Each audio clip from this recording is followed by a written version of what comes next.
So what's gonna happen with Shedeur? What's next for Shedeur? He got to start. Did not look good at all. But everybody knows the reason why he didn't look good. He didn't get much reps, and they treated him like a rookie quarterback that wasn't prepared. And that's exactly what's going to happen in his next start. If he does start, if somehow Dillon Gabriel passes concussion protocol tests and he's eligible to play, it is my opinion that Kevin Stefanski will probably try to go back to Dillon Gabriel. Everybody that was against Shedeur, you got something to talk about. Everybody that was with Shedeur, you got something to talk about. So you got both parties on both sides of the fence with something to say. Everybody knows he wasn't prepped for this game, and you was hoping for the best. You were hoping for the best. But I said it the other night, and it still stands true. And he's got a hill to climb because it's gonna take more than a week for him to be able to recognize and feel comfortable getting rid of the ball against the blitz or a twist or a stunt. That's the key thing that you got to deal with as a rookie. You're not comfortable with recognizing what's in front of your face. That's the benefit of um, these pro style defenses. I mean, any pro defense. The whole object of it is to fool you into thinking you see something that you don't see. It's trying to fool you into thinking it's a coverage, and they go and do something else. They want to get you to put the ball in the wrong location. And it's very easy to fool rookies. Why do you think they blitzed so much when he got in the game? He hadn't seen it.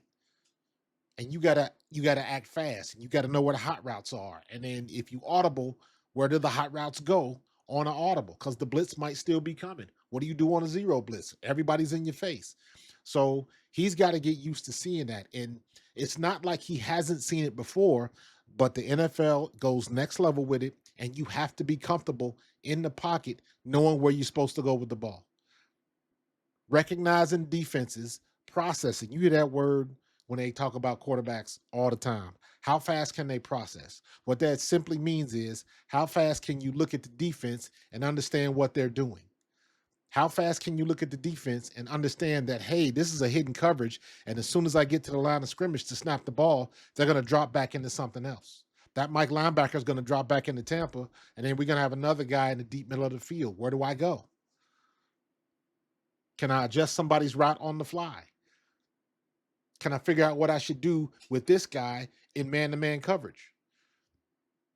That's what Shedeur has to figure out. That's what Kevin Stefanski's got to teach him. But that's not going to happen in a week. That's the unfair part of this. Everybody is saying the same thing. He was unprepared because he ain't had no reps in practice. And this is where it gets iffy. This is where opinions and bias come into conversation, because guess what?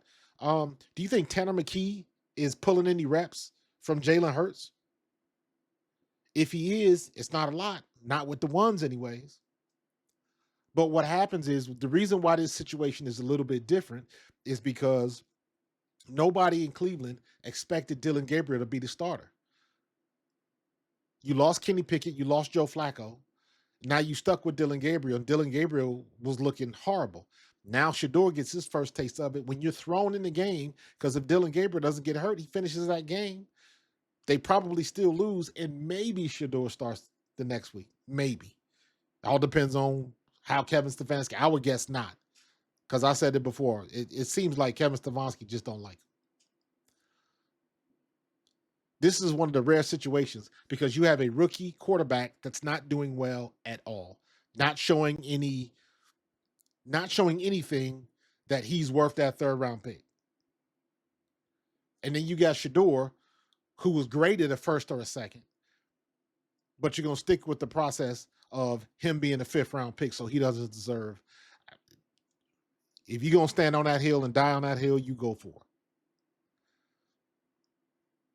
The people that want to say he sucked will say he sucked. But what you do need is a bigger sample size. Is he going to get it? That is the question. Now, if they give him 4 games to start and he looks like hot garbage, it is what it is.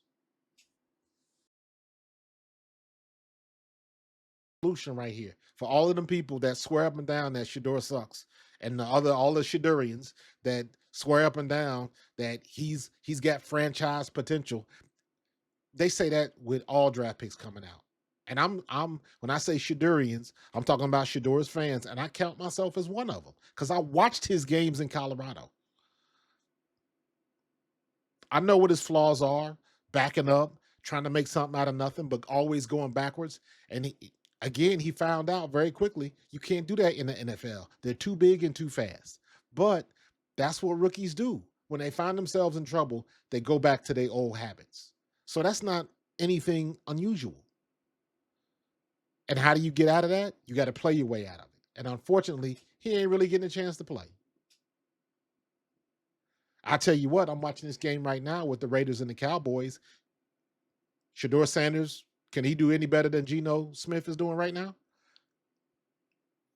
With a whole preseason's worth of preparation, I think he could. He could be all right. Well, let me say it like this. He would be as good. He could be as good as Tyler Shuck. He could do some of the same things that Jackson Dart does. Why not? When you get him enough time, Jackson Dart has thrown some bad balls. Jackson Dart has made rookie mistakes. He's done some things that he shouldn't have done because he's a rookie.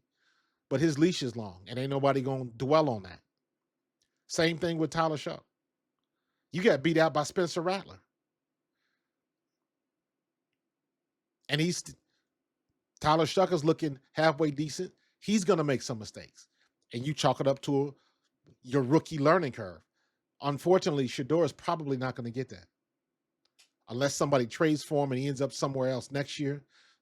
They ain't going to do that. The best thing that Shedeur Sanders has for him right now is that he is the most popular player outside of Myles Garrett in Cleveland.